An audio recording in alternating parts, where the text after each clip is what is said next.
Hi, my name is Brandon, and I'm an alcoholic and addict in recovery. The last few days, I've been talking about fear, control, pride, ego, and letting go, reading a little bit from The Untethered Soul by Michael A. Singer. Today, I'm going to bring that all together with mindfulness and the idea of mindful exercises and what it can do to really start to practice mindfulness in our day-to-day lives, especially for those of us who are recovering from alcoholism and addiction. So, to demonstrate what we want to use mindfulness for, and one of the reasons it's important, I'm going to read a little bit from the book about what he's talking about when we look at our pride and our ego. What happens when they get hit by something from the world around us and the disturbances caused there? So he says, if you don't let go when your pride or ego or something disturbs you, if you don't let go and instead get lost in the disturbed feelings and thoughts that arise, you'll see a sequence of events unfold so quickly you won't know what hit you. If you don't let go, you'll notice that the energy that got stimulated in your heart works like a magnet. It's a phenomenally attractive force that will pull your consciousness into it. The next thing you know, you won't be there. You won't maintain the same perspective of awareness that you had when you first noticed the disturbance. You will leave the seat of objective awareness from which you saw your heart begin to react, and you will get involved in the shifting energies coming from your heart. Sometime later, you'll come back and realize you weren't there. You'll come back and realize you were totally lost in your stuff. Then you will hope you didn't say or do anything you'll regret.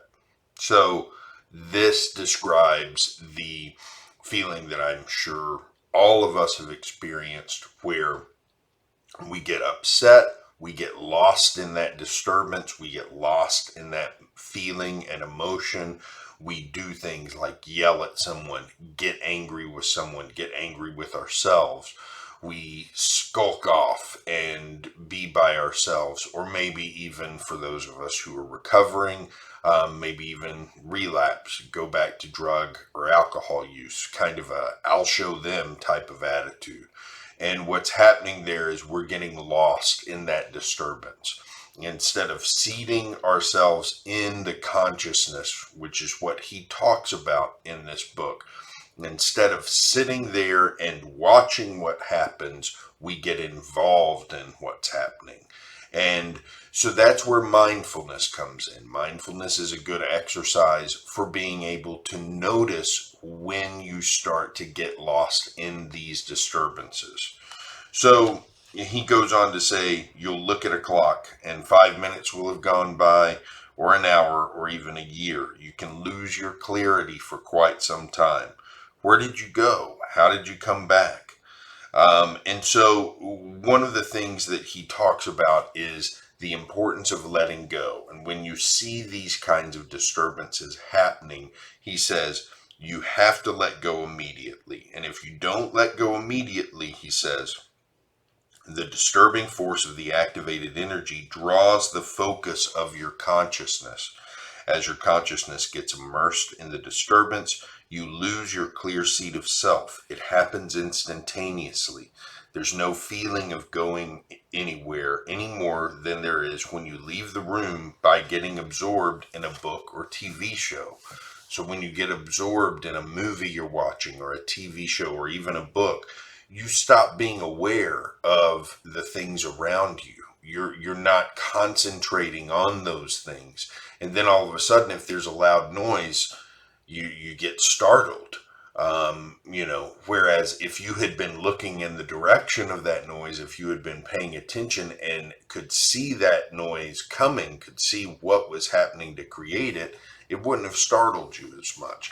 And that's because your conscious experience has been drawn to one specific place. And that's what's happening here. When we get disturbed, especially when our pride and our ego take a hit, our conscious experience gets drawn to that, and then we get lost in it and we lose sight of everything else. And for alcoholics and addicts in recovery, that can be a very dangerous thing, because that leads us into self-pity, self-loathing. It leads us to resentments. It leads us to all the bedevilments as they're discussed in the big book of Alcoholics Anonymous, that can lead us back to using or drinking again. So he goes on to talk a little bit about the anatomy of what it looks like to go through this. Oh, and I do want to read this this section about this, because it really made a lot of sense to me. This is the anatomy of falling. When you're in this state of disturbance, so when you've lost sight of this consciousness and you're just focused in on whatever disturbed you, your tendency will be to act in order to try to fix things. So you'll try to gain control again. You don't have the clarity to see what's going on. You just want the disturbance to stop. So you start getting down to your survival instincts. You may feel that you have to do something drastic. You may want to leave your husband or wife, or move, or quit your job. The mind starts saying all kinds of things because it doesn't like this space, and it wants to get away from it any way it can. So I have experienced that many, many times in my addiction, especially. Not so much in my recovery, but in my addiction, really experienced that, getting involved in a disturbance and looking for drastic measures to get it to stop, when what really would have helped would be to pull back into that seat of consciousness and just watch what was going on, and realize that I didn't have to do anything to fix it. In fact, what I needed to do was let go of the things that were disturbing me. So he talks about how this can start to form some negative cycles, especially when we get other people involved in it. And when we get upset, when we get disturbed, and then we take that out on another person, or we finally decide, well, I'm going to tell so-and-so how I really feel about them. Then all of a sudden we've brought that person into the equation. We've brought their ego, their conscious experience into the equation. We've made things even worse. And he says about this is how negative cycles happen. You actually take a piece of your stuff, which is nothing but deeply seated disturbance from your past, and you implant it in the hearts of those around you. At some point, it will come back to you. Anything you put out comes back. Imagine if you got upset and fully released your disturbed energies onto another person. This is how people ruin relationships and destroy lives. So this reminded me of the same line that I read yesterday from the big book of Alcoholics Anonymous, which is driven by 100 forms of fear, self-delusion, self-seeking, and self-pity. We step on the toes of our fellows and they retaliate. And they're saying the same thing. When we get involved in these disturbances, we take it out on other people, and they come back and retaliate. So what we put out comes right back to us. We start forming resentments. That fuels the disturbance further, and it just creates this cycle.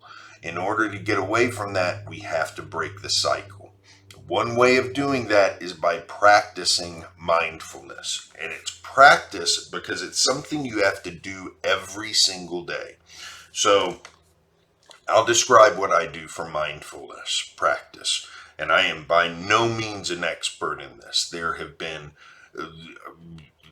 unbelievable amounts of literature written about mindfulness and mindful practice throughout the last 2,000-3,000 years. So this is just my very small experience with this. And what I do is each morning I take a few minutes and just try to focus on my breathing, and breathe in, breathe out, and sit in a quiet space, and I try to focus on my breathing. And usually before I get 2 or 3 breaths in, my mind is wandering and it's thinking about something else.